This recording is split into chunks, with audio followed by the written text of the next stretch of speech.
ಮಳೆಗೆ ಚಳಿಗೆ ಕೆಮ್ಮು ನೆಗಡಿಯಾಗಿದೆ, ಏನೇ ತಿಂದರೂ ರುಚಿ ಬರ್ತಾ ಇಲ್ಲ ಅನ್ನೋ ಹಾಗಿದ್ರೆ ಖಂಡಿತ ಈ ರೆಸಿಪಿನ ಟ್ರೈ ಮಾಡಿ. ಇದೊಂದು ಚಟ್ನಿನ ಮಾಡಿಟ್ಕೊಂಡ್ಬಿಟ್ರೆ ಆಯಿತು. ಚಪಾತಿ, ರೊಟ್ಟಿ, ಇಡ್ಲಿ, ಪೂರಿ, ದೋಸೆ ಜೊತೆಗೆಲ್ಲ ಸರ್ವ್ ಮಾಡ್ಕೋಬೋದು.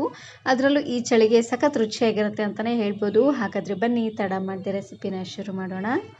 ಇದನ್ನು ಮಾಡಲಿಕ್ಕೆ ಮೊದಲು ನಾನಿಲ್ಲಿ ಒಂದು ಅಗಲವಾಗಿರುವಂತಹ ಪ್ಯಾನ್ಗೆ ಮೀಡಿಯಮ್ ಖಾರವಾಗಿರುವಂತಹ 8ರಿಂದ 10 ಹಸಿರು ಮೆಣಸಿಕಾಯಿನ ಹಾಕ್ಕೊಳ್ತಾ ಇದ್ದೀನಿ.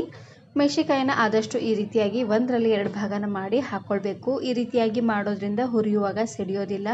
ಪೂರ್ತಿ ಇಡೀ ಹಸಿರು ಮೆಣಸಿಕಾಯಿನ ಹಾಕ್ಕೊಂಡ್ರೆ ಹುರಿಯುವಾಗ ಸಿಡಿಯುತ್ತೆ ನೋಡಿ. ಹಾಗಾಗಿ ಇದಕ್ಕೆ ಸ್ವಲ್ಪ ಎಣ್ಣೆನ ಹಾಕ್ಕೊಂಡು ಉರಿನ ಪೂರ್ತಿಯಾಗಿ ಮೀಡಿಯಮ್ ಫ್ಲೇಮ್ನಲ್ಲೇ ಇಟ್ಟು ಚೆನ್ನಾಗಿ ಇದನ್ನು ಹುರ್ಕೊಂಡು ತಗೊಳ್ಬೇಕು. ಮೇನಾಗಿ ಎಲ್ಲ ಪದಾರ್ಥನೂ ಚೆನ್ನಾಗಿ ಹುರ್ಕೊಳ್ಬೇಕು. ಹಾಗೆಯೇ ಸಪ್ರೇಟಾಗಿ ಹುರ್ಕೊಳ್ಬೇಕು. ಯಾಕಂದರೆ ಒಂದೊಂದು ಪದಾರ್ಥ ಬೇಗನೆ ಬೇಯುತ್ತೆ, ಇನ್ನೊಂದು ಪದಾರ್ಥ ಸ್ವಲ್ಪ ಲೇಟಾಗಿ ಬೇಯುತ್ತೆ ನೋಡಿ. ಹಾಗಾಗಿ ನೋಡಿ ಈ ರೀತಿಯಾಗಿ ಹಸಿರು ಮೆಣಸಿಕಾಯಿ ಎಲ್ಲ ಚೆನ್ನಾಗಿ ಇದನ್ನು ಹುರ್ಕೊಂಡಿದ್ದಾದಮೇಲೆ ಇದನ್ನು ನಾನು ಇವಾಗ ಇನ್ನೊಂದು ಪ್ಲೇಟಿಗೆ ಎತ್ತಿಟ್ಕೊಳ್ತಾ ಇದ್ದೀನಿ. ಈ ರೀತಿಯಾಗಿ ಎಲ್ಲವನ್ನು ಸಪ್ರೇಟಾಗಿ ಹುರ್ಕೊಳ್ತಾನೆ ಒಂದು ಪ್ಲೇಟಿಗೆ ಎತ್ತಿಟ್ಕೊಳ್ತಾನೆ ಬನ್ನಿ.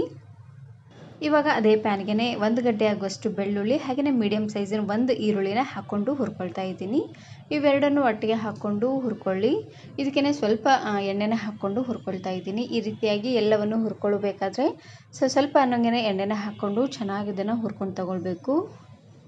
ಇವಾಗ ಈರುಳ್ಳಿನ ಈ ರೀತಿಯಾಗಿ ಬಿಡಿ ಬಿಡಿಯಾಗಿ ಮಾಡ್ಕೊಳ್ಬೇಕು. ಈ ರೀತಿಯಾಗಿ ಮಾಡೋದ್ರಿಂದ ಎಲ್ಲ ಈರುಳ್ಳಿನೂ ಚೆನ್ನಾಗಿ ಬೇಯುತ್ತೆ ನೋಡಿ. ಹಾಗಾಗಿ ಈ ರೀತಿಯಾಗಿ ಒಡ್ಕೊಂಡು ಚೆನ್ನಾಗಿ ಇದನ್ನು ಹುರ್ಕೊಂಡು ತಗೊಳ್ಳಿ. ಒಂದೇ ಒಂದು ಸಾರ್ತಿ ಈ ಚಟ್ನಿನ ಮಾಡ್ಕೊಳ್ಳಿ, ಸಖತ್ ರುಚಿಯಾಗಿರುತ್ತೆ ಅಂತಲೇ ಹೇಳ್ಬೋದು. ತುಂಬಾ ಖಾರವಾಗಿ ಹುಳಿಯಾಗಿ.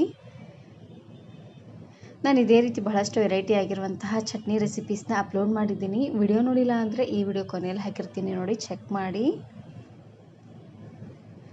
ನೋಡಿ ಈ ರೀತಿಯಾಗಿ ಈರುಳ್ಳಿ ಹಾಗೆಯೇ ಬೆಳ್ಳುಳ್ಳಿ ಎಲ್ಲ ಚೆನ್ನಾಗಿ ಇದನ್ನು ಹುರ್ಕೊಂಡಿದ್ದಾದಮೇಲೆ ಇದನ್ನು ಸಹ ಇನ್ನೊಂದು ಪ್ಲೇಟಿಗೆ ಎತ್ತಿಟ್ಕೊಳ್ತಾ ಇದ್ದೀನಿ. ಇದಕ್ಕೆ ಹಸಿರು ಮೆಣಸಿಕಾಯಿನ ಸ್ವಲ್ಪ ಜಾಸ್ತಿ ಅನ್ನೋಂಗೆ ಹಾಕ್ಕೊಳ್ಬೇಕು. ಉಳಿದಿರುವಂತಹ ಪದಾರ್ಥನ ಸ್ವಲ್ಪ ಅನ್ನೋಂಗೆ ಹಾಕ್ಕೊಂಡ್ರೆ ಸಾಕಾಗುತ್ತೆ. ನೋಡಿ ಈ ರೀತಿಯಾಗಿ ಎಲ್ಲವನ್ನು ಚೆನ್ನಾಗಿ ಹುರ್ಕೊಂಡು ಪ್ಲೇಟಿಗೆ ಎತ್ತಿಟ್ಕೊಂಡಿದ್ದಾದಮೇಲೆ ಇವಾಗ ನಾನಿಲ್ಲಿ ಮೀಡಿಯಮ್ ಸೈಜಿನ 2 ಟೊಮೆಟೊನ ಹಾಕ್ಕೊಂಡು ಹುರ್ಕೊಳ್ತಾ ಇದ್ದೀನಿ.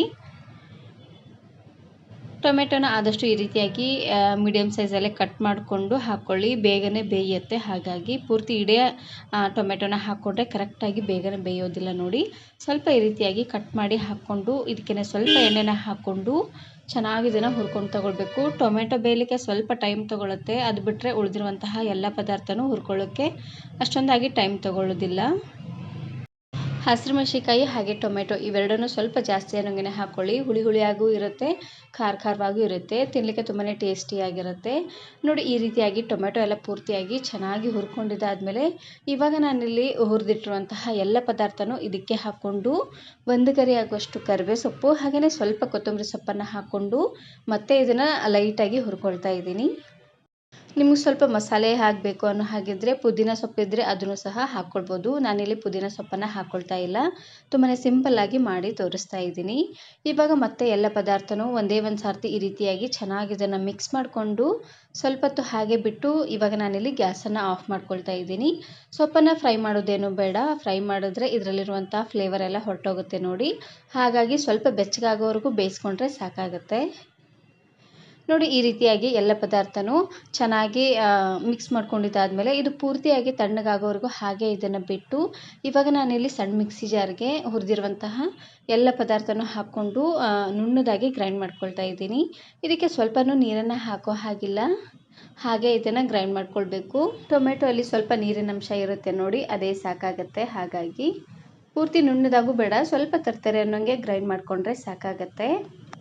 ಇದಕ್ಕೆ ನಾನಿಲ್ಲಿ ರುಚಿಗೆ ತಕ್ಕಷ್ಟು ಉಪ್ಪು ಹಾಗೆಯೇ 1 ಸ್ಪೂನ್ ಆಗುವಷ್ಟು ಜೀರಿಗೆನ ಹಾಕ್ಕೊಂಡು ರುಬ್ಕೊಳ್ತಾ ಇದ್ದೀನಿ. ಜೀರಿಗೆನ ಹುರಿಯೋದೇನು ಬೇಡ, ಹಾಗೆ ಹಸಿದೇ ಹಾಕ್ಕೊಳ್ಳಿ, ಫ್ಲೇವರ್ ತುಂಬಾ ಚೆನ್ನಾಗಿರುತ್ತೆ ನೋಡಿ. ಈ ರೀತಿಯಾಗಿ ಇದನ್ನು ಗ್ರೈಂಡ್ ಮಾಡ್ಕೊಂಡು ತಗೊಳ್ಬೇಕು. ನೋಡ್ತಾ ಇದ್ದೀರಲ್ವಾ, ನೀವು ತಗೊಂಡಿರುವಂಥ ಹಸಿರು ಮೆಣಸಿಕಾಯಿ ಪೂರ್ತಿ ಖಾರವಾಗಿದ್ದರೆ ಒಂದು 5-6 ಹಾಕ್ಕೊಂಡ್ರೆ ಸಾಕಾಗುತ್ತೆ. ನಾನು ತಗೊಂಡಿರುವಂಥ ಹಸಿರು ಮೆಣಸಿಕಾಯಿ ಸ್ವಲ್ಪ ಮೀಡಿಯಮ್ ಖಾರವಾಗಿತ್ತು, ಹಾಗಾಗಿ ನಾನಿಲ್ಲಿ ಒಂದು 10ರಿಂದ 15 ಹಸಿರು ಮೆಣಸಿಕಾಯಿನ ಹಾಕ್ಕೊಂಡಿದ್ದೀನಿ. ನಾಲಿಗೆ ಎಲ್ಲ ಕೆಟ್ಟೋಗಿದೆ, ರುಚಿಯಾಗಿ ಹುಳಿಯಾಗಿ ಏನಾದರೂ ತಿನ್ನಬೇಕು ಅಂತ ಅನ್ನಿಸ್ದಾಗ ಖಂಡಿತ ಈ ಚಟ್ನಿನ ಮಾಡ್ಕೊಳ್ಳಿ, ಸಖತ್ ರುಚಿಯಾಗಿರುತ್ತೆ. ಬಿಸಿಯಾಗಿರುವಂತಹ ಅನ್ನದ ಜೊತೆಗೆ ಸ್ವಲ್ಪ ತುಪ್ಪ ಹಾಗೆಯೇ ಈ ಚಟ್ನಿನ ಹಾಕ್ಕೊಂಡು ತಿನ್ನಿ, ತುಂಬಾ ಚೆನ್ನಾಗಿರುತ್ತೆ. ಹಾಗೆಯೇ ಜೋಳದ ರೊಟ್ಟಿ ಜೊತೆಗೆ ಈ ಚಟ್ನಿ ಸ್ವಲ್ಪ ತುಪ್ಪ ಅಥವಾ ಮೊಸರು ಯಾವುದಾದ್ರೂ ಹಾಕ್ಕೊಂಡು ತಿನ್ಕೊಳ್ಬೋದು, ಚೆನ್ನಾಗಿರುತ್ತೆ. ಈ ವಿಡಿಯೋ ಇಷ್ಟ ಆದರೆ ಈಗಲೇ ಒಂದು ಲೈಕ್ ಬಟನನ್ನು ಕ್ಲಿಕ್ ಮಾಡಿ, ಫ್ರೆಂಡ್ಸ್ ಆ್ಯಂಡ್ ಫ್ಯಾಮಿಲಿ ಜೊತೆಗೆ ಶೇರ್ ಮಾಡಿ. Thank you.